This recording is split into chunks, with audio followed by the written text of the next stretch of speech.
What's up, everybody? You're watching another episode of Live with Wolfman. I am your host, Jacob Wolfman, and this is a show about all the things that I'm interested in and all the things that you're interested in. Sometimes we're talking about martial arts, forms, weapons, tricking, point fighting. Sometimes we're talking about photography. Sometimes we're talking about videography. And sometimes we're talking about how to lift up human beings and throw them around the floor. And that's today's subject. Today, I am proud and excited and pumped to have two awesome people on the show today that you may have heard of one of them. He's got nearly 1 million followers, and you may have heard another one of them because he's one of the most sexy men alive. Everybody, give it up for Mr. Tom Boyden and Jujimufu. What? You guys are live. What's happening, guys? We're here. We're just chilling, man. We're getting ready to do some work for the day. We're here in our garage, just with our Lamborghini. There's a lot of knowledge here. Nice. Lots of knowledge we've got. Dude, what is that guy's name? Ty Lopez. Ty Lopez. Dude, so fun. Before we get into the show, I just got to go on a Ty Lopez rant. So I hate Ty Lopez. I hate that guy. Oh man, really? He annoys the piss out of me so much. Doing that because he's so good at marketing that I can't get away from him. And Pretty much, yeah. I've put so much effort into like blocking his videos. But the thing is, so every time I see it on YouTube, there's a little thing you can like block. Like, I don't want to see this ad. It's not relevant to me. But he has so many types of ads out there that I've had to do it like 50 times. And then eventually I just ended up buying YouTube Red so that I wouldn't have to see ads anymore. And a large part of that was because I was just sick of seeing his ads. So start the show off with the Ty Lopez rant. Great. Okay. Let's get back into the topic at hand, you guys. Are you still there? Oh. No. You guys froze for a second. You're frozen. That's weird. That was weird. You good? You good? Yeah, we're good, bro. Sort of. Your audio sounds a little bit distorted now. That was weird. See. Yeah. Okay. It's the Russians. Yes. Oh, it's better. It's good. Let's keep going. Okay, we're good. Let's just try. Ty Lopez. Russian hackers. Let's skip Ty Lopez. I just had to go on a rant. Yeah, you started it. I mean, Ty Lopez hacked us there. We know what happened. That's what it was. Goddamn Ty Lopez. So real quick, can you guys talk about who you are for people that haven't heard of you yet? Sure. John, you want to go? Jujimufu, John Call. I've been doing martial arts tricking, weightlifting, bodybuilding, all sorts of stuff. Kind of took over social media pretty good the past couple of years. And now I make a living being myself. Wow. That was eloquent. Juji and I met in 2013. Before that, we met on the internet in 2008. I was a tricker, am a tricker, too old to be a tricker and too tired and injured. But I used to do flips. That's how Jacob and I met. And then I did more video stuff, moved to New York City, did a bunch of web series and weird stuff, and then slowly did more things with Juji, and now we ball out on YouTube and all the video platforms, Twitch, and we're just moving in a wild direction. Awesome. All right. So the reason I want to have you guys on the show today is talk about some history. So I kind of gave you a warm up before the show started, but just to give everybody else that's listening a history, Juji has made a really big role in what tricking is today, whether he admits it or not. I don't know if he'll take the credit for that, but I think so. Tom's like, whatever. But hear me out. So the first time I ever heard of this guy was way back when there was this website called Bylang and martial arts tricks, and that was like where tricking kind of birthed itself an identity on the internet. And he was one of the guys on there. And from there, he decided he's going to start up his own website called Tricks Tutorials. Juji, I was hoping you could kind of like reminisce and tell me like way back in the day what that was all about. Oh, sure. Of course. Belang was my introduction to martial arts tricking. My buddy found this website. We were both Taekwondo students, and we found the site where they're doing some crazy moves, and it just sort of changed everything. It blew my head off when I watched these guys do these moves. I was like, okay, now that's really what I want to do. I don't want to do this stuff. I don't want to do traditional taekwondo. I really want to do this stuff. So I started posting on the Belang forum. I've always kind of been a troll a little bit. I've always kind of liked to mess with people and be really annoying. You grew up on the internet. Yeah, I grew up on the internet. So I was doing that in the Belang forum, and no one really liked me. And they didn't. You don't remember that, do you? No. You don't. I wasn't around then. Yeah, Billy was annoyed with me. I was just, yeah. But the thing was that no one was making tutorials of tricks. And I was like, this is annoying. I was trying to learn this stuff, teaching myself. So I thought, what if I made a website called Tricks Tutorials, and I'll just make a bunch of tutorials for this stuff. So that was sort of incentive for me to like learn these moves so that I could actually be the person to teach them. That was the reason why I learned so many moves so quick in the beginning was I want to write a tutorial. I want to teach other people how to do it. So I opened a website called Tricks Tutorials, and I started my own forum. How old were you? I was 15. Okay. Awesome. At that point. And then the way I ran a forum, I was a pretty good administrator. To be honest, I was really good at it, and I just let people kind of do what they wanted to, and I trolled people there too, and I just sort of this community just grew really quickly, and the Belang forum was just sort of like superseded within a year by my forum.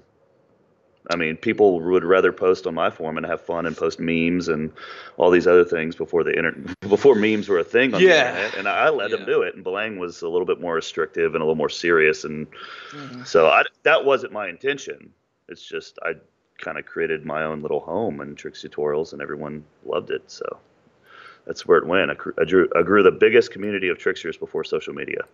True. And I think you also created a type of tricker. You created what I'd like to call like the backyard tricker. You know, yes. the kind of person that had never taken martial arts before, but they liked this stuff and they just wanted to learn it, and this was their place to learn it. They'd go on the forums all day, and they'd, you know, be like, help me with my cheat my cheat 720, and like you just go back and forth, and like you've created. Today there are, I think, I don't want to say a majority. There's thousands of people out there that train tricking that have never taken a day of martial arts in their life. And the origins of that, the reason why that all exists, is Tricks Tutorials. So, Juji, before we go on with the show, I just want to say, like, thank you. Like, thank you for your amazing contribution to this movement. And you have done a massive, huge amount and changed the world in, like, a huge way. So sorry, Sure. I'm fanboying over here, man. I've never got a chance to meet you before, so just let it all out. Thank you. You also started the whole concept of Facebook trickers being trolls, so good job with that too. You led the army. No, I'm just kidding. But so well, the way I ran the forums is actually, just speaking of trolls, I actually found that the best way is you can't get rid of them. So what you do is you just empower them. So my trolls were my most frequent, they cared more about the forums than almost anyone. So I gave them a little bit of power. I was like, okay, you asshole, here, you're a moderator now. Now get rid of all the new assholes that come in.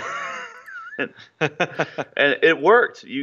Trolls are good. I mean, they really take care of a place for you. Yeah. And I made friends with them and realized that they weren't all bad people. And it's just, you can't just sit there and just hammer in the laws. A lot of times you just got to work with these guys, and you realize they're the troll best. them back, bro. Yeah, troll them back. Trolls appreciate the most when you troll them back, man. Yeah.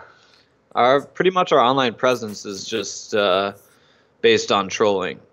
I wouldn't go past, not as like as iDubbbz level of trolling.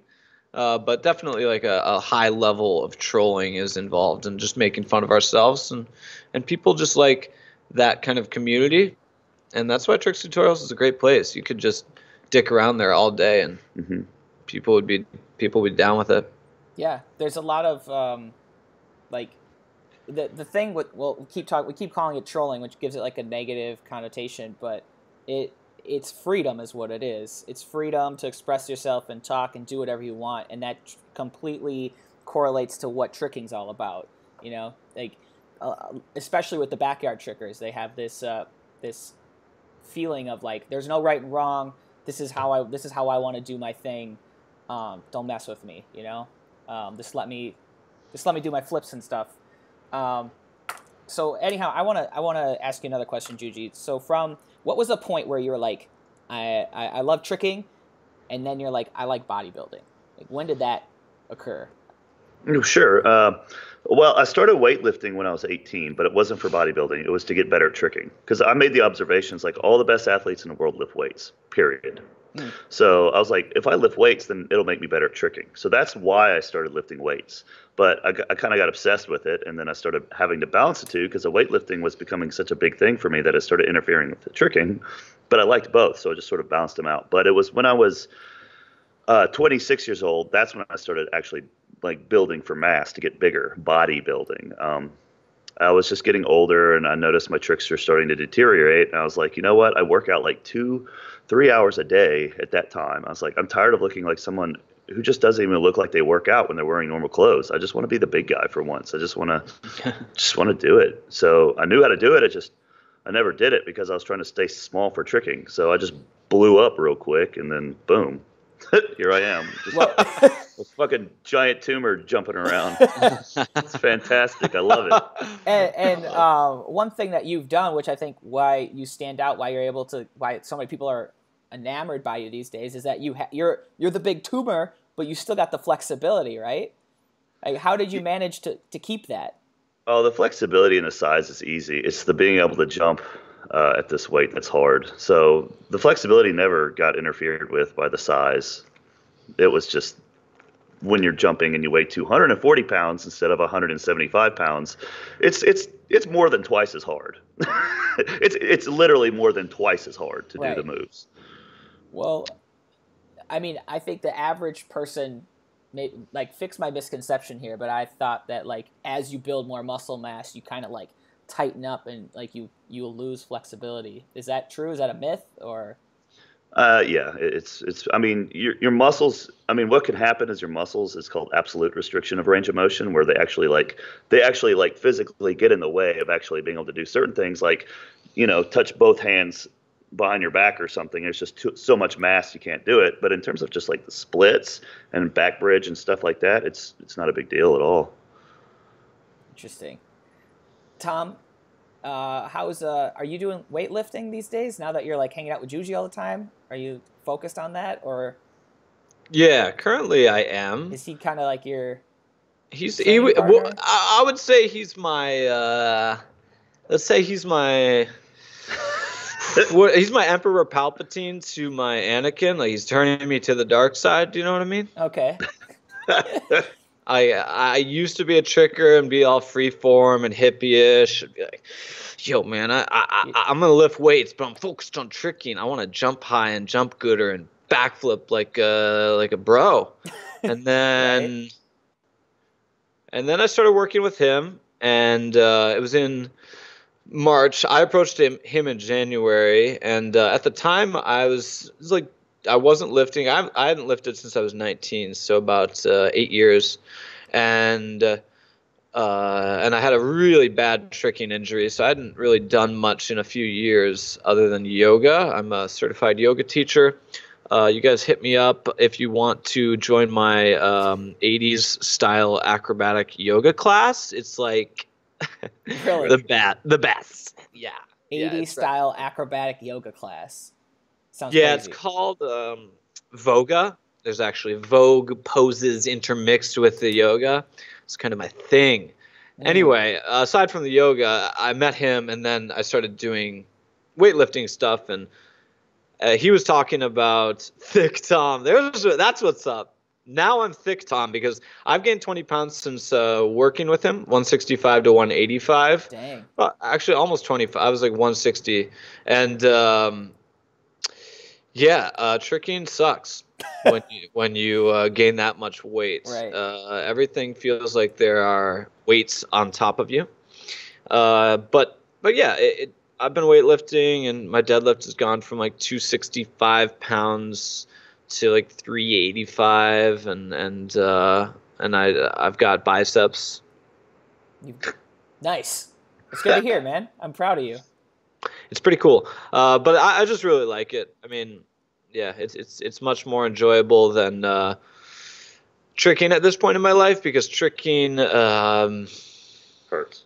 actually destroys your body. Yeah. Sure. I mean, there's ways to go around it not to destroy your body. But when you don't have access to a plyo floor all the time and you got to work around gymnasts or whatever, there's a lot of things that lead you to doing things on grass or concrete for no reason, and then eventually your body starts hating you.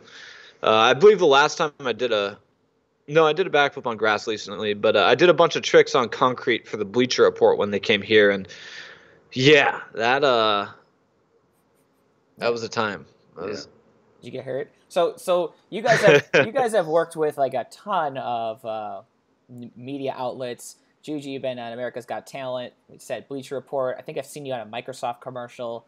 I can't remember. You're everywhere. Every time I turn on the internet. I don't even know anything. Dude, I think you are. I think you are on it. So it was one of those clips of like they were showing viral videos, and like it was one of the chair splits where you're screaming videos, and like they showed a clip of that. It's a Microsoft commercial. You didn't know you're in a Microsoft commercial? No. When was it? Because it was I'm going to get paid for it a couple months from now if it was recent. No, it wasn't recently. It was definitely more than a year ago. Oh crap! Okay. Yeah. He's already got. I was looking forward to the bonus paycheck. Oh, sorry, man. No. You already spent that money. Oh, dang. Okay. Or they never paid you. We can sue Microsoft. Okay. Yeah. Anyhow, that would be a Microsoft. So you guys have done a ton of media outlets. What's one of the craziest media things you've experienced so far? I don't know. I don't think any of them have been really none of them have been crazier than the stuff that we've just come up with on our own. Pretty much. Our own because when you're working with a media company who they sort of they curate, curtail, or they just sort of, you have to work with them, negotiate. And a lot of times the negotiations you come up with these companies is just sort of a watered down version of what you can do or what you'd really do on your own. So I wouldn't say that any of the stuff I've done for any of these companies is crazy. You have to think about we're constantly thinking of ideas. That's the job. That's the name of the game. And they have to think of ideas for, say, like, here's 3 days you're given for a project from the Bleacher Report. We only want you to spend 5 hours thinking of ideas for this or whatever. Mm-hmm. So it's not like it's ingrained in their head what's going to be unique. They're going to think like fireworks. Right. Yeah. And explosions, man. And it's not anything different than nothing that you haven't thought of already. Pretty much, yeah. If it's unique, then props to them, but it hasn't really occurred yet. Other than with other YouTube collaborators, sometimes they'll just like figure out something. But I would say in terms of like that push pull and what brands and companies and other people bring, it's usually us bringing like 80% of the ideas and then coming in with another 1/5, and it figures out, Most of the time, yes. So what is I want to pull up so the people that are watching the show can get another idea of like who Juji is. Tom, I'm gonna ask Tom. Tom, what's the craziest video you've ever filmed of him, or one of them? Just pick one because I know you got like 100. Like craziest? Do you want to? Like it could be most Instagram. Scared my life. How about craziest or most inconvenient? Most inconvenient. Just tell me. I just want a cool story. I want to see some. I want to play a cool clip and hear a cool story. Okay. I mean, the first thing we did together was a good introduction. Initially, we thought, hey, Jim Cat. Initially, we thought that we're just going to do all these wild things together on YouTube, and then we started turning it into more of a hangout channel. But initially, we did this mud thing, and it wasn't that crazy, but it was like the first thing we did together, and he was in mud as a horse. It's set to black and white music and some weird. Actually, in the Hall of the Mountain King was the music, but that first time I just like my camera got completely destroyed, almost super wet, and it turned out fine. I mean the GH5 doesn't give a fuck, but it was. But the paint one, man. But then the paint one, yeah, the paint was. I haven't released the video because it took me so long to deal with, but. It was probably the biggest endeavor. I had a studio in New York. It was a big warehouse, and we took a ton of paint and threw it at trickers, Juji, B-boys, and that was the cool part about it was great. It looked cool. You can see it in the intro of the Jujimufu. Check out the intro of the Jujimufu YouTube video. It's in pretty much every video. Look like 10, 15 vac, and it's in every video. But there's a part where he's just like orange paint is coming on him right at the beginning, and that is the that's an old one. That's the mud one. Yeah, there you go. Yep. So that paint one, the cleanup on that was good Lord. The cleanup took us like 10 hours. It was that's the thing is with the with everything that we do, the cleanup is oftentimes double or triple amount of the time put into everything else. The Golden Snatch was a huge investment. Yeah, it's a lot of gold paint with Tricker Clarence Kennedy. Yeah. That's about 8 minutes into the video that pops up. I'll find it. Let me just skip ahead. Yeah. Was I exactly right? Holy shit! I know. 7:52, buddy. Woo! Yeah, I was panicking in the shower trying to get that gold paint off my body. It took me 45 minutes to get most of it off my body, but there's still a lot of it left inside my ear canals and weird crevices of your body. Yeah.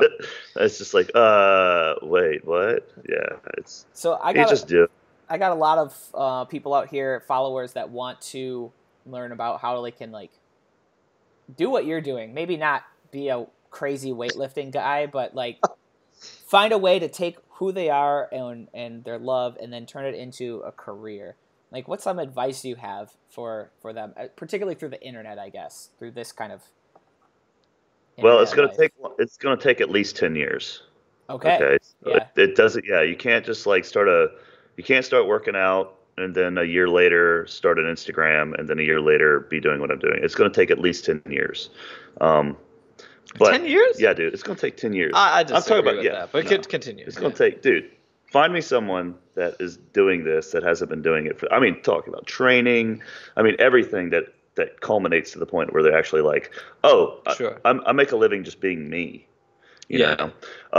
Another piece of advice is find an easy job. So, I mean, you can't really develop that side of you that's actually you're going to be able to monetize and make a living off of if you're working your ass off doing a job that just sucks your soul out every day. You don't have energy to do anything else. So I worked a job that was, I had a college degree and I worked as a biotech manager for 7 years. Now it paid much better than minimum wage. It didn't pay very good for, I never got a raise during that job, but it was just sort of like, look, I can take long lunch breaks and I can duck out of work early sometimes. And I was just a lot of times spending time at work, building my business, just writing stuff and just doing the last year I worked there, I was spending most of my working hours at work building Acrobolic's website, just working on it, getting the business going. And then it just, you got to find a job that'll get out of your way. Otherwise you'll, So that's something we haven't actually brought up yet. I've been meaning to get to it. Acrobolics is your business plan, basically. It's your company. Tell me about how that started and what it is now. Well, I mean, the word itself is just acrobatic anabolic. It's just, two things that go together that is, a good description of, what I was doing for the past few years, trying to get where I am at now. Just based on doing crazier and more fun things on social media and just being a personality, I have a good audience that is actually going to actually look at what I'm selling on the website. And I try to sell good quality things that I use myself. That's, fun. And there you go. People are buying. Yeah. So there you go. You go smelling salts, pants that I manufacture that are custom. What's up with the smelling salts? I don't lift. I don't know what why do people do that? Have you tried it? No. Never know. It does not. It does not seem like something I'd want to try. Oh, it's wonderful. It's one of the. What do you say, Tom? Tell him. You're from. From my experience, I think I was one of the first. I think I was when you took my ammonia virginity. That was 2013. Like, how many had you taken at that point? Fewer. Right? Me? Yeah. I've been taking ammonia since I was like 17. No. Per people, have you first-time users? Oh, hundreds. No, I know, but that was 2013 before your Instagram stuff blew up, right? I don't know, maybe 50. It was like, at that point, I didn't know anything about it. I wouldn't have known about it if, through his social media or anything. And we were at a gym, at a gymnastics gym with little kids around, and it was a little sketchy that I was snorting something, but I did some Right. triple pulls, and it felt pretty cool. And I didn't do it for a while, and then I just realized that it's not a bad scent. It's just you enjoy it, you get focused, you can stay up late, you can drive a car better. You enjoy it. I enjoy it. It sounds illegal. It hurts. It sounds illegal. It's not at all. It's not at all. It's weird. It's not even close. So what does it? It just gives you energy. It just gives you focus. It's sort of like banging your knee against a coffee table really hard. Yeah, right? so that's something else I don't want to do. Right. Instead of it being like a bruise and everything, I mean, there's nothing like that. When you bang your knee against a coffee table really hard without knowing it, what happens? You just, you're awake, you're alert. It's just like that, except for it's just a burning sensation in your nose. You're just like, whoa. And you're like, okay, you can't focus on anything else except for your nose is burning, and you're just going to do whatever it is that's in front of you. Usually it's a heavy weight or a trick or something. So like, it fuck just it. shocks the body, basically. Yeah, just shocks it. Yeah. It's over after about 30 seconds It's to a like, minute. You're done. Who's that? Tony Robbins. I don't know if you know anything about Tony Robbins. Oh, yeah. But he like jumps in he has his morning ritual, and part of it is like jumping in like a freezing pool for like a second. I imagine it like It's a similar concept. shocks his body. So it's Love like it, that, yeah. except a little. Ice bath does that. Ice as bath. well. Oh, I love ice baths. They're just inconvenient. Yeah. Yeah. Well, it takes a little bit more effort to get an ice bath than a snort. And having a pool as well. Just That's know. true. And Yeah. yeah. I jump in every day. When I lived with my parents, I used to jump in a cold pool every day. It's right there. You just jump in. Nice. When it was wintertime. Yeah. All right. Well, that is something I always wonder. I'm like, what is up with the salts? I don't get it. I don't know why you do it. It seems crazy. I half understand what you're saying. I get it, but I'm still like, that sounds nasty, man. I don't know. I guess I just will never. I'll never be swole. I'll be able to try it someday. All right. I'll try it one time just for fun, so I can say that I snorted salt. So part of your training for both of you guys, I guess, because Tom, you're regularly training as well. I assume has to be about the diet. How much of your diet is important versus the actual training part? I think the most important for me at this point was just eating more. I've worked with food and on farms and all that stuff for a long time, so I've dialed in the vegetables and that stuff. That's true. Cooking it pretty well. It was more just you have to make a conscious decision. If you want to get stronger, you need to eat more. That's pretty much it. If you don't eat, you're going to feel worse. It's just not going to work. It's just not going to work as well. And as a tricker, you see a lot of emaciated folks out there looking like they could have just come out of a North Korean work camp.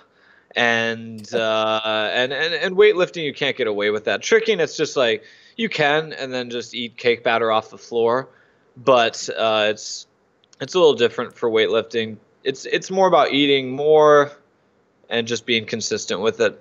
Yeah, you can out-trick a bad diet when you're a young trickster. You can't outlift a bad diet. No. For pretty much any age. It's just you're going to get much better results if you really focus on your eating. But it's the same for tricking. If you were to really focus on your eating better, you would still get better results than just eating a bag of potato chips yesterday or something. Let's be real. The trickers, because of the lack, say like hyper martial arts and martial artists, they have instructors, they have mentors, they have coaches. Trickers don't have coaches most often. They are usually mentored by their peers and by the internet. And great mentorship, yeah. Yeah, and that can lead to some questionable training decisions, and a lot of the reason why trickers have such a short shelf life in terms of training longevity, in my opinion. And it's kind of like that antiquated idea that like, oh, my prime is 21, I'm only going to last till I'm 24, 25. Like, you can do flips until you're well into your 40s, 50s. It's just you gotta treat everything a little better. and then there's just like, if you think about powerlifting, weightlifting, CrossFit, all these things based around strength sports, they have coaches. Like, everybody has a coach, and and it's just you become a better athlete with that, and tricking just isn't as developed as a sport. It's still pretty damn young. Yeah. That's actually why I was super excited when I first teamed up with Hyper. This was like a few years ago. When I was having conversations with Roland and Jason and stuff, they were talking about bringing on Dan Perez. And Juji, have you met Dan Perez? Do you know Dan Perez? Dan Perez de Tejada? Yes. Ambitrixtress? I've never met Dan. Okay. Well, Dan is a genius as far as tricking is concerned, and understanding how tricking is. He broke it down in such like a scientific level that he reconstructed it in a way where people can learn it. And he's literally taught people how to do B-twists, corkscrews, backflips, and they've never fallen. He has a 0% fall ratio on his tricks, which sounds ludicrous. But literally in like the last 7 years, he's never fallen on a trick because of like this methodology. And basically his methodology is kind of like, the tortoise versus the hare thing. And everybody in tricking is the hare. They're trying to go as fast as they can, and he's got this tortoise approach. But anyhow, he's created this whole system to help people, because I agree with you. Like most people out there in the tricking world, they go online and they're like, how do I do a backflip? And then they just go do stuff, and they don't think about, the diet is like a different thing, but like this just tricking in general, they just go and then they crash and then they're burned out and then it's over. But that's actually why one of the reasons I was excited to team up with Hyper years ago is because we created this really intricate program.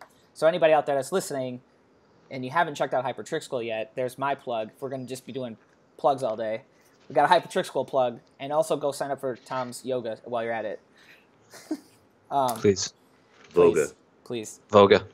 Voga. Is that a real thing? I can't tell if you're being serious or not, because it sounds so ludicrous. If you say it 5 more times, you're going past the trademark limit, so let's just keep it there. All right, so Pending. It's like Beetlejuice. All right.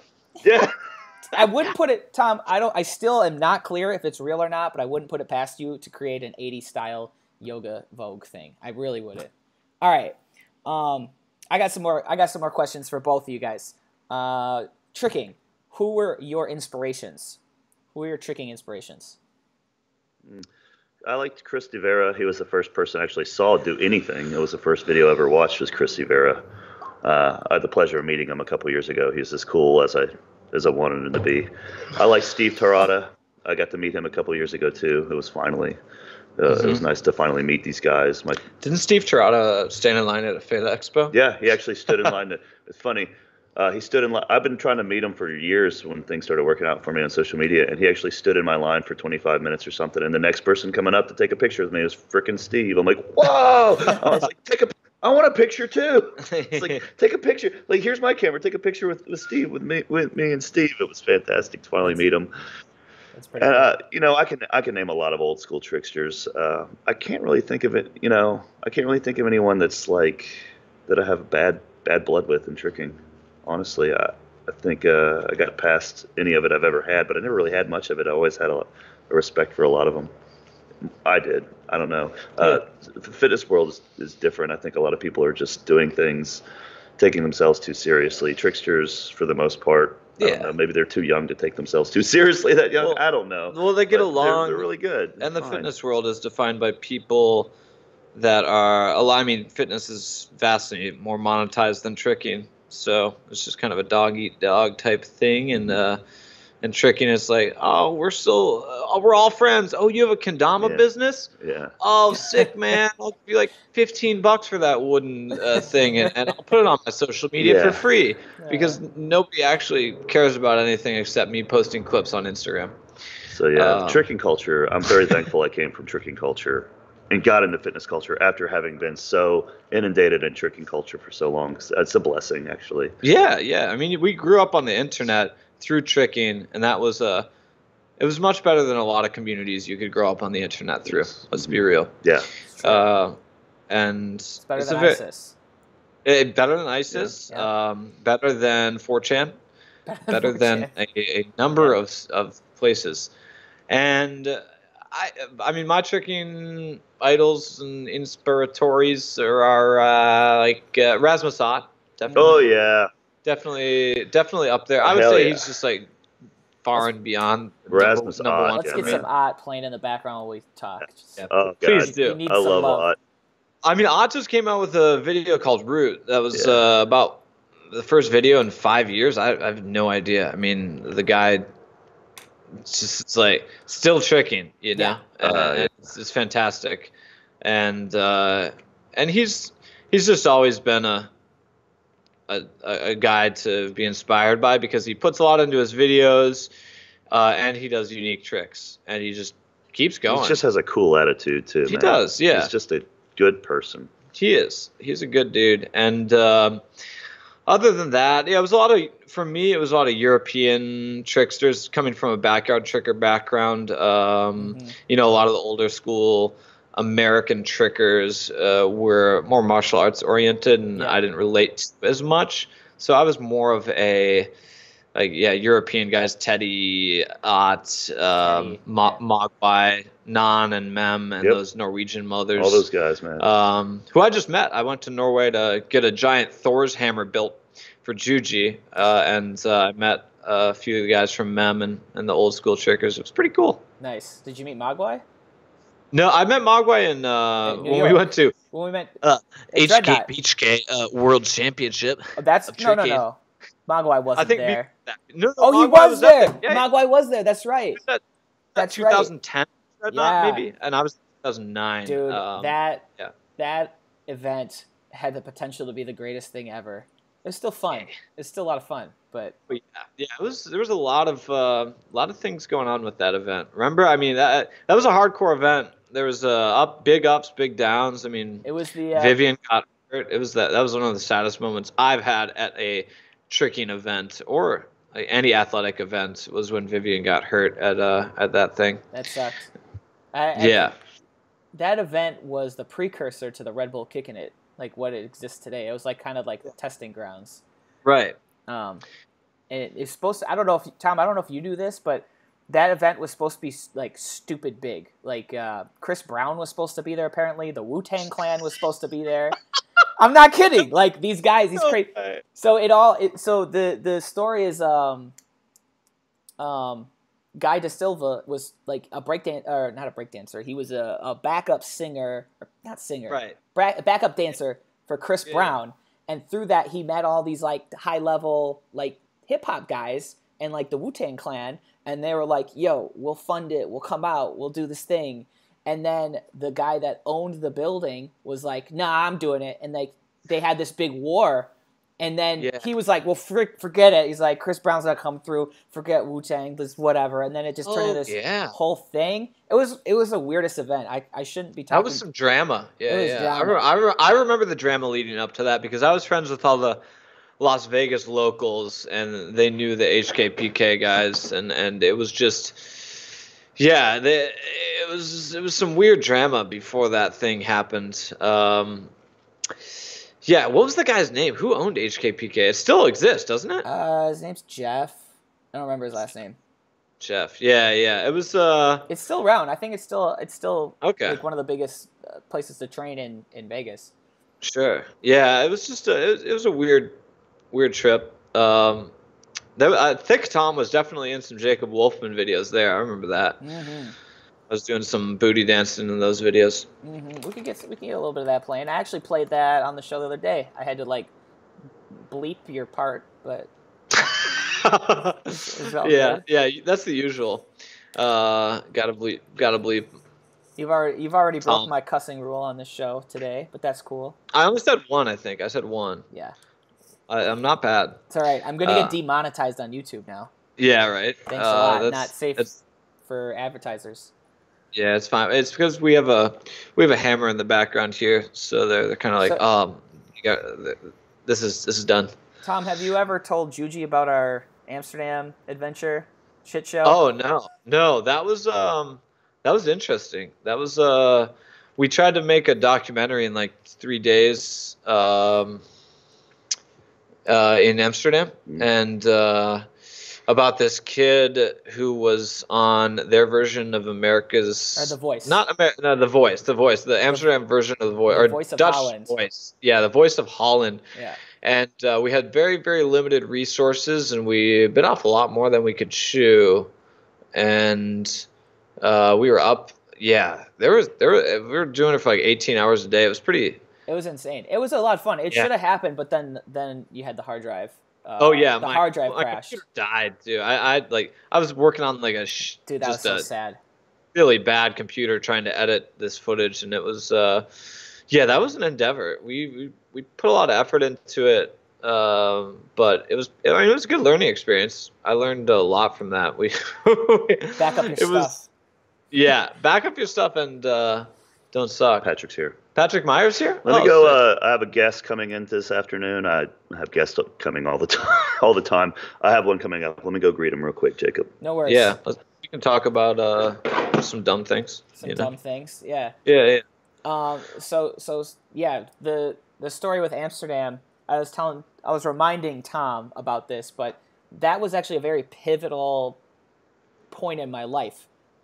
Anybody that's watching the show, I got an interesting story. Way back in the day, it's not way back, it was like 3-4 years ago. I was living in Los Angeles.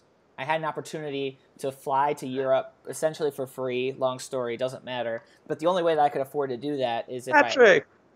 I had to Sorry, give one up. sec. I'm gonna hug this guy real quick. No worries. I'm gonna fill in with my. I'll fill in with my What's up, baby? my story here. Where's my screen at? We're All on a show. You remember Jacob Wolfman? I do. We're on his live show. What's up, Jacob? Patrick. I can't hear you. But that's I can't okay. see him. I can't see him. I saw his body float by. This is an old school tricker. Patrick Meyer was a mod on the TT forums. That's right. Yeah. And now he's in North Carolina? Well, he's visiting. He's visiting, yeah. He's very visiting cool. here, and he's staying here for a couple days. Tell him to shooting duck more. down. Tell him to bend over. Duck you can see down. his No. face. Get in frame. Get in frame. Oh, yeah. So I made friends with him on the Tricks Tutorials forums back in 2003, Yeah, somewhere in there. and we've been friends since. That's right. So I actually have a lot of friends back from those days I still keep in touch with. It's awesome. Including Antoine. Actually, the way I met Antoine was the first day I opened the website. The second day he emailed me and wanted to be friends, and we've been friends since as well. So I've made a lot of friends through tricking. Awesome. So, Patrick, you used to go to Turner's, right? Oh, he can't hear me. I'm sorry. Now he can. Yo. Now he can. All right, talk at Dude, me, did you Jacob. used to go to Turner's once in a while, open gym? Yes, I was there. I don't know, 3 or 4 times total, maybe. But then, but yeah, I was at your let's see, the premiere for It's Called Tricking. Yeah. Dude, that was a great day. I had 30 weekend. trickers at my house. Oh, Dude, that was such a great event. Oh, that God. was a good time. Juji, just a FYI, I wish I would have got you involved with that project. I made a documentary a long time ago. It's called Tricking, where I went around the country and filmed this thing, and you were like a mysterious person at this time. You weren't Instagram famous, but you're like Tricks Tutorial was kind of like fading away. You were just like focusing on bodybuilding. I don't know where you were. You're just an elusive creature. And I wish so badly that I could have had you part of that project, because that would have been like a key component of it. But That was the one where Dave C compared, or there's a scene in it where Yes. Dave C compared tricking to, various forms of meditation or whatever. Yeah. He was saying, you're not thinking about your taxes when you're trying not to die because you're upside down in the middle of the air. It's goddamn Yeah. right. No. Yeah. so shout out anybody, go watch It's Called Tricking. It's on YouTube. Mhm. It's 55 minutes long. Yeah, But let's not worth talk it. about. Yeah, I don't want to talk about me. I got another question for Juji here. Who are your inspirations for bodybuilding? Honestly, I don't really have any. Really? I mean, there's guys I like and guys I don't like, and that's it. But Aesthetic for tricking is your for, inspiration. I have inspiration. I had inspirations for tricking. Yeah, that's I what I'm saying. think You it's- wanted to look a certain way in your tricks. Yeah, and there's certain tricksters that I like look up to, and they're like my heroes and stuff. But by the time I got into bodybuilding, I don't know. I was sort of past the whole. These are my inspirations and my heroes. There's guys I like and I respect their knowledge, and I want to be friends with them and work with them and learn from them. But I wouldn't say they're like stars. I don't get that anymore. Well, all right, maybe not stars, but like, I mean, I know personally in my life, I'm 30, so I'm like 2 years younger than you, right? You're 32, is that correct? Yes, 32. I still have inspirations. I still have people that I look up to, and I go like, that's awesome. Maybe I don't know if I met them in person or not, I'd be starstruck, but like, there's a couple people that come to mind. I always like look at them. I'm like, okay, what are they doing? how can I be like them to get where I want to be? You don't have anybody like that. You're just like bullheaded, not just focused on yourself. You don't have like a. I mean, I don't think it's arrogant. No, I'm not saying it's. I'm sorry. I didn't mean to sound arrogant. Are we talking about his hair right now? We're talking about my lifting inspirations. His physique inspirations. Here, Jacob going no one is stronger. Than I'm not gonna. No, I don't need headphones for this. I'm just gonna interrupt completely. Okay, thanks, Patrick. In terms of lifting inspirations, like Juji's talking about stars and all these people that he gets inspired by, which is nobody apparently. Nobody. The guy hasn't consumed a piece of media content in like 8 years. Let's be real here. This is why he's developed such a unique personality and like a unique style to all of his stuff. Is because he hasn't really consumed anything other than cat videos and animal videos since then. Actually, that's interesting. I could not find the video before the show started, but I was trying to find the video that you made about Facebook and it being a bunch of crap. And like you took some turds, like poop out of the yard, I was dog poop, and you threw it into a fan. And I don't remember what the analogy was, but I was like, Facebook hits the fan. Shit hits the fan. Oh, that's what Facebook, yeah. That was a long time ago. It's the only video that I removed when things started working out for me. It's the only thing that I censored. That's gold, though. That's the only thing I had to censor was that one. Yeah, well, it's just to get to the point where you're working with media companies. If you get one strike, that's it. And I didn't mind. It's not like, I'm not being myself by removing this video. I'm denying who I am. But I didn't give a fuck. Who cares? Just some dumbass video. I just had to bring it back out there. Yeah, no, it was great, but I am in no way betraying myself by removing a video I could not give two craps about, dude. But you did give some craps. But it's safe to say that like that sentiment you have about social media and stuff is pretty on par with today. You're still kind of like, I don't give a crap about any of this stuff. Is that accurate?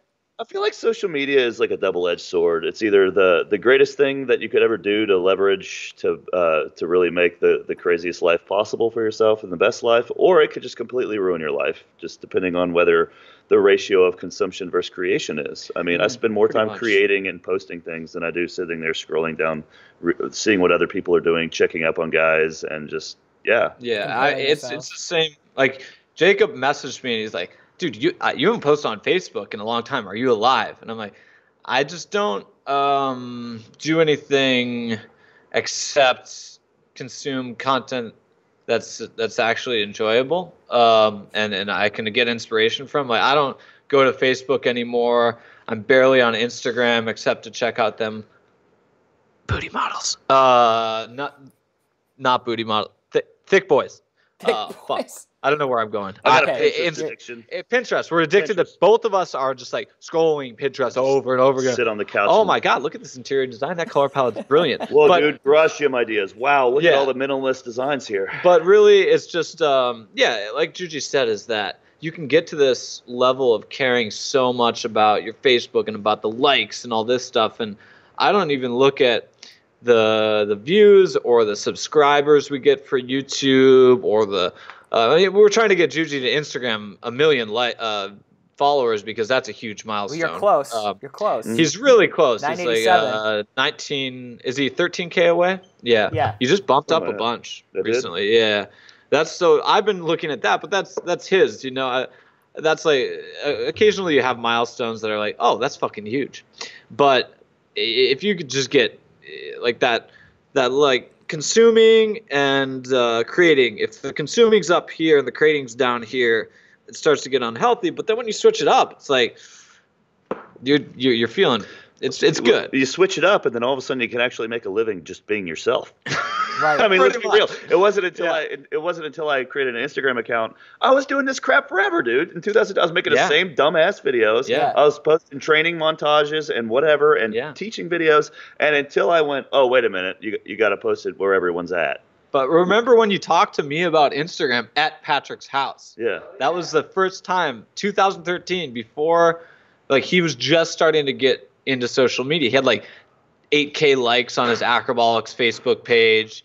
He had just started Instagram and he hadn't started posting those crazy videos. And I was just like, dude, when Juji talks about 10 years, it's because he had a huge internet following of really dedicated people because he gave them free things. He gave them a free website for 8 years of his life, and dedicated a ton of time to that before he took value from the internet, right? Before he asked people, hey, you want to give me money for these products?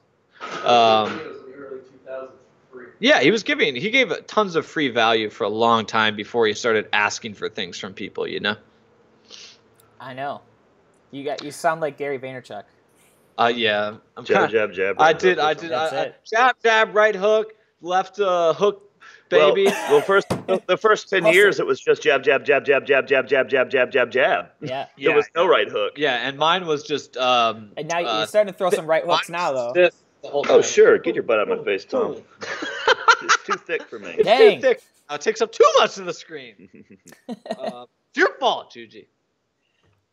So how do you teach yourself how to grow virality? How do you grow on social media? Like, you don't care about checking the metrics, you said, but yet you're growing faster than anybody that checks the metrics ever hopes and dreams. I care. No, I 100% Oh, care yeah. about checking Yeah, the yeah, metrics. yeah. It's Analytics, definitely. I try not to get butthurt by checking Right. the metrics. That's Yeah, the yeah, difference. It's, you have to check the metrics because if you're posting food pictures all the time and you're getting the same number of likes, you obviously aren't focusing on growing. If you're focusing on growing, you're going to post something that works. You're going to be like, why does this have 10 times more likes, comments, and views than my other stuff? Yep. Well, then you post more of that. The mistake most people make is they do that and then they don't do anything like that again. They go back to posting food pictures and selfies again. You got to continue to look at what's working and what's not working. You post more of what's working. And then you just kind of get a feel for it and it just starts working. Once I figured out what made a viral video viral, I just sort of like, oh, I get it now. And I just started working on it until, boom, I went from, the first almost year I posted on Instagram, I got up to like 3,000 followers. And then once I figured it out, I got up to like, almost 1 million in the next year and a half. Yeah. And So you've only been on Instagram for like 2 years, is that what you're saying? About 3. It's been, Wow. He created it in late 2013, didn't really start posting, I believe, until like 2014, yeah? Well, end of 2014. Yeah, because I remember like talking about it in 2013, and he emailed me back and forth, and then I disappeared from life for a while and stopped emailing him, and he emailed me at the wrong address for about 2 years. Yeah. Do you remember that? It's like, he doesn't respond. Oh, well. Yeah, Doesn't like but me anymore. Pretty much. Yeah. But I mean, it's really, you have to look at the analytics and metrics to decide what you're doing right and wrong. Yeah. But once you get that, you just ride the wave and you keep doing the thing that's right. And for YouTube, we focused on more hanging out and vlogging style of stuff, and it started working. And then and we developed a lot of themes and segments based around his Instagram and his previous stuff. Like a lot of the themes involved in the YouTube are, from that. But the thing is that it's really easy to do something different in your industry, right? That's the thing you got to do. Is like fitness. Everybody's doing the same thing. It's pretty easy for us to be different. It's so easy. Everybody's it's so damn easy. I could go to fitness, post a picture of my butt. It's a thick butt, right? And So go. we've heard. I work day in and day out, 3 hours a day. I sacrificed my entire life. I've done so many hip I thrusters. eat right and it hurts. You don't have anything on me. Nothing. You've never worked as hard as me. No, never. And this butt is I worked not so hard. Yeah, I never had this in my life. And there's just so many people doing that on fitness and just vlogging themselves, posing in the mirror. And then if you go towards tricking, it's like Kyle Skelly's one of the only people doing things differently because he's focused on his personality and his life. Right. And all the other trickers are just posting tricking clips on Instagram. Like, Right. do you want to get sponsored by Red Bull for $250 worth of Red Bull cans a month? Then yeah, keep posting your tricking clips on Instagram. Yeah, it'll do you real good.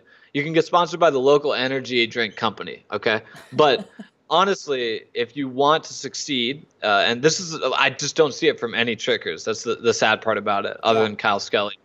You have to put your personality into it, and it has to be more focused on that than the tricks. It's 80% personality and life and 20% tricking. Well, the thing that's also important is the problem, the difficulty of tricking is that it's not relatable to the general public, whereas fitness is. Everyone has deadlifted.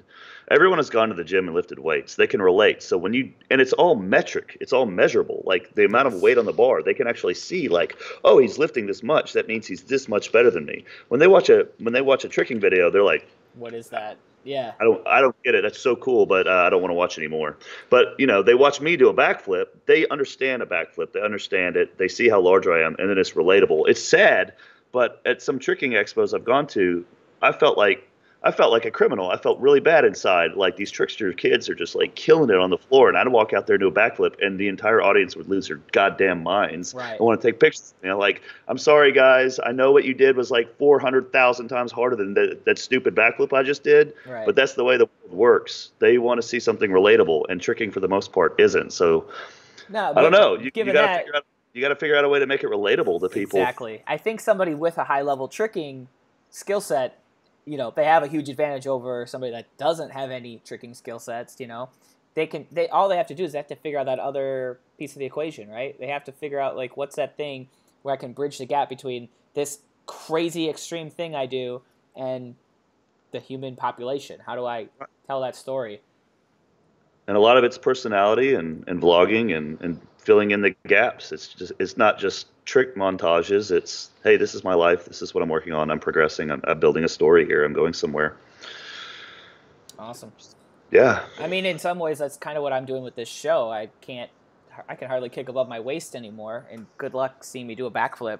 But I'm still taking, the martial arts community, the tricking community, and I'm like I'm growing my own personal brand by connecting the bridging the gaps. I'm going to like, hey, let me reach out to my friend Tom that I know through tricking. Let me reach out to this person who I know here and this person I know here, and like build everybody and build this community of people. And I don't know all I know so far about these people that follow the show, they're my wolf pack. We're still trying to figure out who we are, but we like martial arts and we like cool stuff. But I feel you, man. I'm trying to find my own way. Someday I'll have 1 million Instagram followers. Yeah. Just it's about consistency. Just keep looking to see what's working and just keep doing more of that. Yeah. Pretty much. Fair enough. It sounds pretty easy. I think I got to work on my chair splits. That's what I'm missing. I hear you guys. You guys told me you guys are going to be on the front page of Twitch coming up. Yeah, that's correct. I'll link our Twitch page in the chat, but they can follow us at twitch.tv/okathletes. Are we streaming soon? Today? Yeah, we're streaming today. Yeah. That's, right after this, we got to set up the Twitch awesome. thing and do our thing. We're pretty much running up out of time. So if you guys want to watch some more Juji and some more Tom, you can go follow them up on Twitch. I'll drop a link in the comments or something. You guys can send me a link so people can go find you there. Where else can these fine folks find you guys on the interwebs? Well, you know Juji stuff. I'll put the Instagrams and such, but it's the usual. You can find us on YouTube /Jujimufu, Instagram.com/Jujimufu, and Instagram.com/Tom Boyden. I post Tom R. Boyden, excuse me. I'll put it in the chat, but we do all kinds of stuff there. Good job typing that without making mistakes. I mean, this is my job. This is my job, man. You're pretty good at it, buddy. You're a good typer. You can follow us there. We're doing right now. Our focus is YouTube, Twitch, and Instagram. And Twitch is kind of the new frontier. It's pretty cool. There's not a lot of fitness people there, and we've been live streaming to 300 to 500 viewers. Yeah, we're about to be on the front page November 27th. Sweet. To the 1st of December. We're going to be on for a couple hours, 2 or 3 days. Do you think I should jump on Twitch?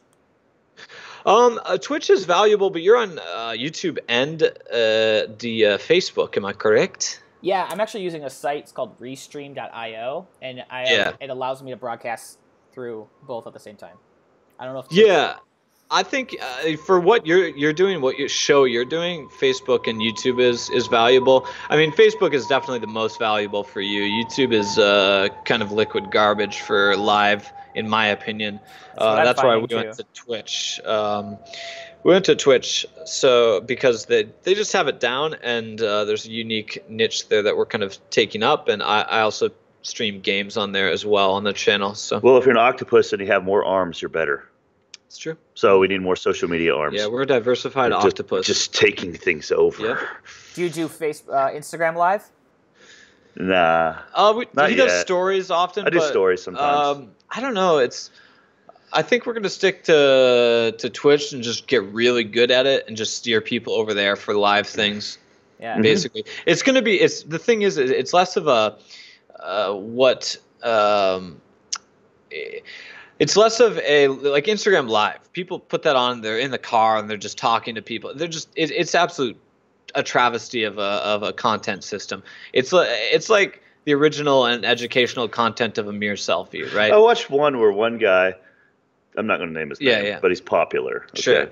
He talked on Instagram Live for an hour, and for the half hour, all the comments are no sound. Oh my God, LOL, there's no sound. And it took him half an hour to actually look to see what people are saying. He's just sitting there talking shit for an hour, and he happened to look after a half hour mark, be like, oh, there's no sound, and he fixed it. That's disgusting. That's Instagram Live. That's just bad. And it's just, but Twitch is like, I would say YouTube is the highest. YouTube and Vimeo are the highest production-oriented websites on the internet right now in terms of video, and then Twitch is getting right up there in terms of like a live broadcast. It's the highest production, and we're more, instead of like just turning on live and being like, hey guys, we're live. We're here's our merch line dropping. It's more of an actual show. It's like a 3-hour show with distinct segments and weird green screen elements and Cool. skits, all that. So. I'll have to check it out because I do want to actually build like a legitimate show. Like that is something I want to do. But anyhow, I'm gonna let you guys go. I promised you an hour,